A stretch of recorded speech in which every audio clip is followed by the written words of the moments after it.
Bom dia, irmãos. É com prazer e alegria estamos aqui, dando sequência às nossas escolas dominicais, nesse período chamado de quarentena. E é um período muito importante de reflexão, de repensar, de reavaliar muitas coisas de nossa igreja, de nossa vida, de nossa prática cristã, de nossa igreja no nosso país. Então é um momento muito importante, um momento histórico esse, que o mundo tem passado, de pandemia, de crise em várias áreas, de mudança em várias áreas e talvez uma situação que o mundo nunca passou antes, da forma que tem passado, né? Do jeito que tem atingido tantas áreas, da forma que tem atingido, nunca vimos isso antes, né? Na história. Então, é um momento muito importante. E essa lição de hoje, né, tem muito a ver com esse tempo que nós estamos passando. Esse tempo de quarentena, né, chamado de quarentena, é uma hashtag, né, que está por aí, né, juntos à distância. E mostra um pouco do que temos vivido esses dias. Nós, como igreja, ainda que estamos separados fisicamente, estamos juntos no mesmo propósito, no mesmo ideal, no mesmo espírito. E a lição de hoje, como eu falei, tem muito a ver com esse tema dos tempos que vivemos, né? A igreja, o corpo de Cristo. A lição número 6 da revista, nossa revista Práticas Bíblicas, página 38. Acompanhe sua revista aí. Lição número 6, página 38, a igreja, o corpo de Cristo. E é muito interessante esse tema, como eu falei, muito a ver com os dias que vivemos. E o texto base é 1 Coríntios capítulo 1, versículo 10 a 17. Abra sua Bíblia aí. 1 Coríntios 1, 10, 17. E depois 1 Coríntios 12, 12 a 14. Tá? Vamos ler primeiro 1 Coríntios 1, 10 a 17. Bem? Rogo-vos, porém, irmãos, pelo nome de nosso Senhor Jesus Cristo, que digais todos uma mesma coisa, e que não haja entre vós dissensões, antes sejam unidos em um mesmo sentido e um mesmo parecer.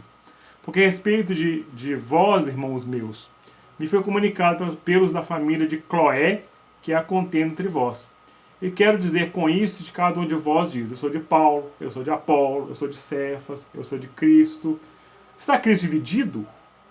Foi Paulo crucificado por vós? Ou foste vós batizados em nome de Paulo? Dou graça a Deus, porque nenhum de vós batizei senão a Crispo e Gaio, para que ninguém diga que fosse batizado em meu nome. Batizei também a família de Stefanas, e além desses, não sei se batizei algum outro. Porque Cristo enviou-me não para batizar, mas para evangelizar, não em sabedoria de palavras, para que a cruz de Cristo não se faça vã. Vamos lá para o texto de 1 Coríntios 12, 12 a 14. Ok? Coríntios 12, 12 a 14. Amém? Porque assim como o corpo é um e temos muitos membros, e todos os membros sendo muitos em um só corpo, assim Cristo também. Pois todos nós fomos batizados em um Espírito, formando um corpo, quer judeus, quer gregos, quer servos, quer livres, temos todos bebidos de um Espírito. Porque também o corpo não é um só membro, mas muitos. Vamos orar. Só Deus, Pai de amor, rogamos ao Senhor por esse privilégio, por tua palavra, de podermos aprender e estudar essa lição neste momento. Fala ao nosso coração, Deus. Fala que precisamos aprender do Senhor, da tua palavra. Em nome de Jesus que oramos. Amém, Senhor. Amém. O Novo Testamento traz várias figuras, várias analogias para mostrar Cristo e a igreja, né?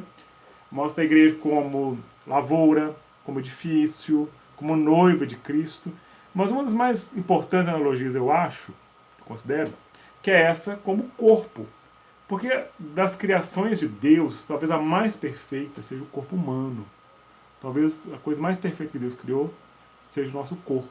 Tão perfeito, tão em unidade, tão cheio de detalhes, tão bem feito, né? E tão maravilhoso, né? O corpo humano, né? Tão simétrico.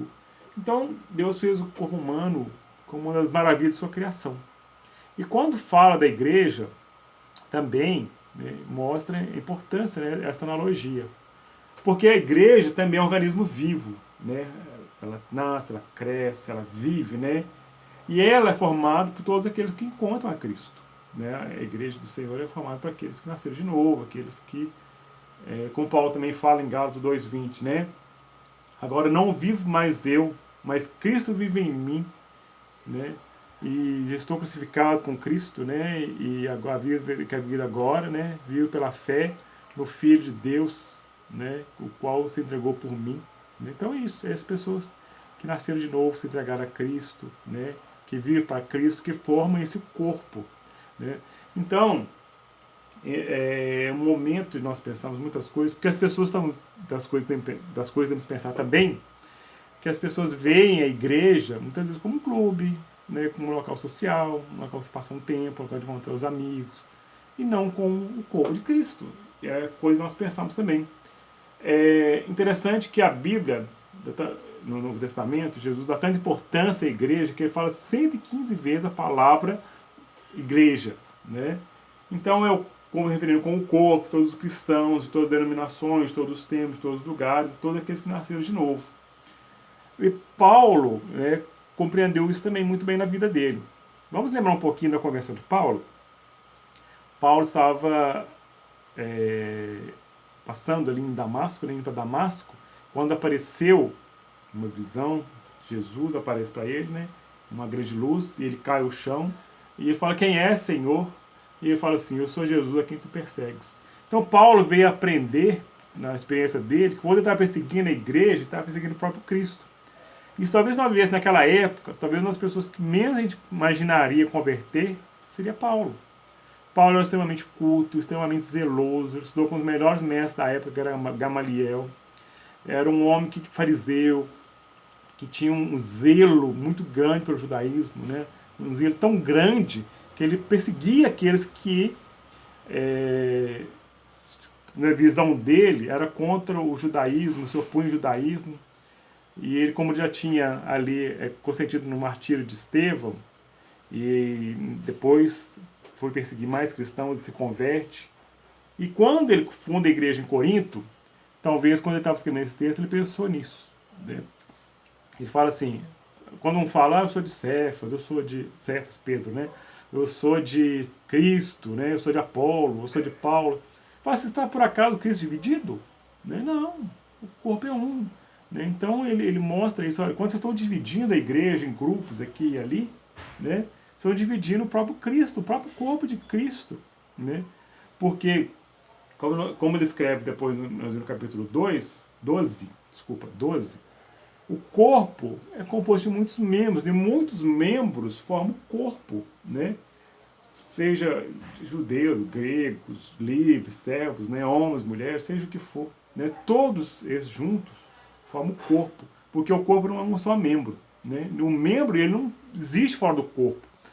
Se a pessoa, né, for ter um membro decepado, a mão, o pé, a perna, por exemplo, tem que, né, destinar isso para fora. Tem que se lançar fora, porque ele perdeu o valor. Ele não existe fora do corpo. Né? Então, o membro, ele é vivo, ele tem função a partir do momento que ele está inserido no corpo. Né? Então, por isso que é interessante, muito interessante essa analogia. É uma coisa também que a lição nos coloca, esta igreja é uma igreja que é identificada com o sofrimento de Cristo. Né? O nosso Senhor Jesus Cristo, né, era identificado como o servo sofredor. Lembra do texto de Isaías 53, que fala, né? Ele era um homem de dores, ele foi transpassado, ele foi moído pelas transgressões, levou nossas dores, enfermidades. Nós olhávamos para ele, não tinha a aparência, né, que agradasse. Então ele sofreu muito ali na cruz, né? E aqui também, enquanto caminhou aqui. E aí ele mostra, né, com isso, que se ele sofreu, a igreja também está sujeita a sofrer, está sujeita a passar dificuldades, a passar por lutas. Então, como a igreja sofreu, como ele sofreu, a igreja está sujeita a sofrer. E esses tempos difíceis que nós estamos vivendo esses dias, é uma de reflexão para isso. Da igreja ser solidário, da igreja se importar com que eles estão passando dificuldades, com lutas, com problemas. Porque, como ele fala no texto também de Coríntio, né? Que se um membro sofre, todos sofrem com ele. Se um padece, todos padecem com ele. Se um se alegra, todos se alegram com ele. Então esse é um momento que pessoas, grupos, estão passando dificuldades, é um momento de sermos solidários. Por exemplo, se uma unha dói, você sente o corpo todo. Se um dente está doendo, seu corpo todo sente. Então, por menor que seja, às vezes, o local que está doendo, não te incomoda. Né? porque o corpo é uma unidade, o corpo é único, né? Então, por exemplo, quando nós oramos pela igreja perseguida, quando nós somos solidários com a igreja perseguida, né, é importante isso, porque justamente são perseguidos por amor a Cristo, estão sofrendo por amor a Cristo, e estão sofrendo coisas sérias, muitas vezes, né? Perdem familiares, perdem emprego, perdem posição social, né? Vão para campos de serviço forçado, às vezes, tem familiares mortos, igrejas queimadas, todos por servir a Cristo. Então, nós, quando oramos por eles, quando nos apoiamos, eles se sentem fortalecidos ali. Eles sabem que tem cristãos, né, no Ocidente orando por eles, intercedendo por eles, ajudando-os a passar pela prova. Então, se a igreja do Senhor passa lutas, dificuldades, né, isso é a própria condição da igreja como estiver no mundo. Jesus falou isso também, olha, o servo não é maior do que o seu senhor. Se perseguir o Senhor, perseguirão seus servos. Também se aceitarem a palavra do Senhor, aceitarão dos seus servos. João 15, 20. E João também fala, João 16, 33. No mundo tereis aflições, mas tem de bom ânimo. Eu venci o mundo. Então, assim, passamos momentos de lutas, dificuldades, sim, faz parte da condição humana. Mas temos Cristo ao nosso lado. Somos identificados com Ele também, que foi um servo sofredor. Ele sabe na própria carne o que é sofrer, o que é dor, o que é doença. Né? Ele sabe o que é isso. Então, a analogia pelo corpo humano é muito interessante, como eu falei. E esse corpo, ele tem a cabeça, que é o próprio Cristo, né? Salvador e Senhor desse corpo. Né? Como a cabeça coordena, dirige todo o corpo, assim Cristo, como cabeça, ele que tem a direção do corpo. Paulo fala isso em Colossenses, capítulo 1. A sua Bíblia aí, Colossenses, capítulo 1. Colossenses, capítulo 1. Versículo 18. Colossenses 1, 18. Que fala assim: Ele é a cabeça do corpo da igreja, é o princípio o primogênito dentre os mortos, para que em tudo tenha preeminência. O versículo 24 também. Regozijo-me agora no que padeço, por vós e na minha carne cumpro o resto das aflições de Cristo, pelo seu corpo que é a igreja. Né? Então, mesmo ao tempo que ele fala, né, que o Senhor, Jesus é a cabeça, a direção desse corpo, ele se alegra em sofrer por esse corpo, ele se alegra nas lutas que ele passava em favor desse corpo. Então, nós como seres humanos, na condição humana que vivemos, né, nesses dias, né, vemos quanto nós somos frágeis, quanto a nossa vida é tão frágil, por isso quanto precisamos depender desse Senhor, quanto precisamos, quando o corpo está ligado a essa cabeça, pedindo a direção dessa cabeça, né,